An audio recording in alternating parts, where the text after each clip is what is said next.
Court की तरफ से आज एक बड़ा फैसला सुनाया गया है। फैसला आने के बाद हिंदू पक्ष में खुशी की लहर है, क्योंकि ज्ञानवापी में अब पूजा करने की इजाजत दे दी गई है, जिस फैसले का इंतजार 31 सालों से किया जा रहा था। संत गुरुओं में भी काफी ज्यादा खुशी देखने को मिली है और अलग अलग तरह की प्रतिक्रियाएं भी अब आज वाराणसी कोर्ट के फैसले के बाद हिंदू पक्ष की तरफ से देखने को मिल रही है। लड्डू बांटे जा रही हैं, मिठाइयां खिलाई जा रही है और खुशी का माहौल हर तरफ देखने को मिल रहा है। बम बम भोले की गूंज हर तरफ सुनाई दे रही है। इसी पर बातचीत करने के लिए कि वाराणसी कोर्ट का जो फैसला आया है, इस फैसले को किस तरीके से देखते हैं, कितनी खुशी है इस फैसले को लेकर के, उस मुस्लिम पक्ष क्यों नहीं मान रहा, इसी पर बातचीत करेंगे। हमारे साथ मौजूद है सरस्वती दयानंद पातालनाथ बाबा, हिंदू धर्म गुरु है। सर, न्यूज इंडिया में आपका स्वागत। देखिए, आपका जो प्रश्न है अति उत्तम है और हिंदुओं में खुशी होना लाजमी है।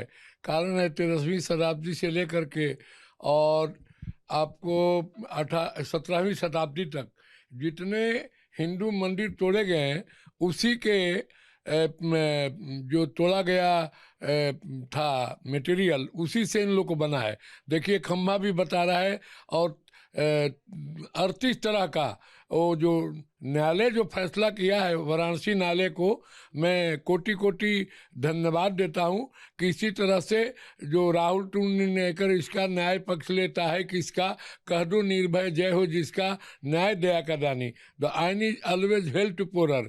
हमारे हिंदू बराबर सही सुन रहे हैं और यह आज हिंदुओं में खुशी की लहर है, क्योंकि राम का दरबार बन गया, राम राज आने वाला है, इसका मतलब है। और राम के गुरु शंकर भगवान जो है, विश्वेश्वर नाथ का वो मंदिर है, वो ज्ञान व्यापी, लोग नाम भी नहीं रखने नहीं आया, कोई मुस्लिम नाम तो ज्ञान नाम है, ज्ञान व्यापी माने शंकर भगवान त्रिशूल गाड़ करके और उस कुएं में पूजा करने के लिए, जल चढ़ाने के लिए वो खुद किए थे कुएं का निर्माण। मेरा कहने का तात्पर्य ये है कि मुस्लिम वर्ग को ये स्वेच्छा से ये मंदिर को हिंदुओं को दे देना चाहिए। इस पर जैसे राम मंदिर में आया है, वो लोग जो नखड़ा करें कि ये नहीं आया है, वो नहीं, सबूत तो प्रत्यक्षम किम प्रमाणम, प्रत्यक्ष का कोई। बाबा जी, जो बात आपने कही कि अब मुस्लिम पक्ष को खुद ही ये समर्पित कर देना चाहिए, यही बयान आचार्य दास जी का भी आया है, लेकिन मुस्लिम पक्ष तो आज के फैसले पर भी आपत्ति जाहिर कर रहे हैं।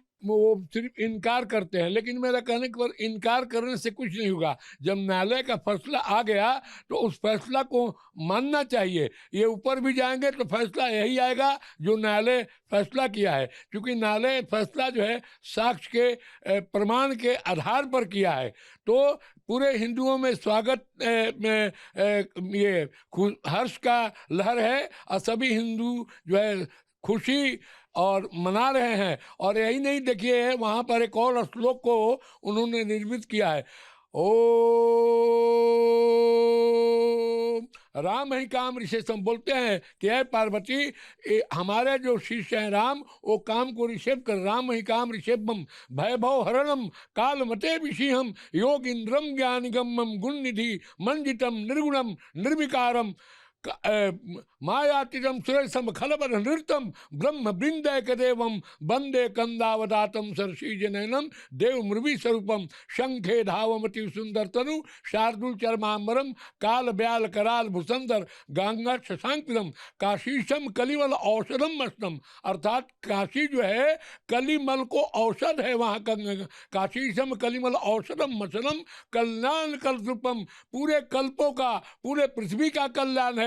मैं मुसलमान भाइयों से और मौलवियों से ये कहता हूँ कि आप इस पक्ष को माने, हिंदू पक्ष को समर्पित कर दे कि भाई आप लोग का है, ये था और आप बनाइए, इसमें हम लोग को भी खुशी है। जिस तरह राम मंदिर में आप सहयोग कहें, बोलते हैं कि हमने दे दिया, तो आप दे करके देखिए, आपका पूरा नाम होगा और बोलेंगे कि हाँ हिंदू मुस्लिम एक साथ रह रहे हैं और भारतवर्ष में एकता का माहौल बनेगा। और आपका जो जज्बा को हम लोग सलाम करेंगे कि हाँ भाई उन्होंने स्वीकार किया कि ये मंदिर था। जब जिक्र अयोध्या का आता है और प्रधानमंत्री नरेंद्र मोदी फैसले के बाद रामलला के दर्शन के लिए जब पहुंचे थे अयोध्या नगरी, तो इकबाल अंसारी ने पीएम नरेंद्र मोदी के ऊपर खुद फूलों की वर्षा की थी। तो हर बार इकबाल अंसारी का जिक्र जरूर आता है जब भी अयोध्या का जिक्र होता है। वैसे ही अगर ज्ञानवापी के फैसले को स्वीकार कर लिया जाता है तो भारत देश में हिंदू मुस्लिम एकता की जो कहावत कही जाती है, जो बात कही जाती है, वो सच साबित भी हो जाएगी। आज ज्ञानवापी का लेकर के बड़ा फैसला है। 31 सालों का इंतजार खत्म हो गया है, लेकिन कोर्ट की तरफ से 7 दिन का समय दिया गया है कि 7 दिन में अपनी सभी व्यवस्थाएं कर ली जाए, जिसके बाद 7 दिन बाद आप पूजा कर सकते हैं।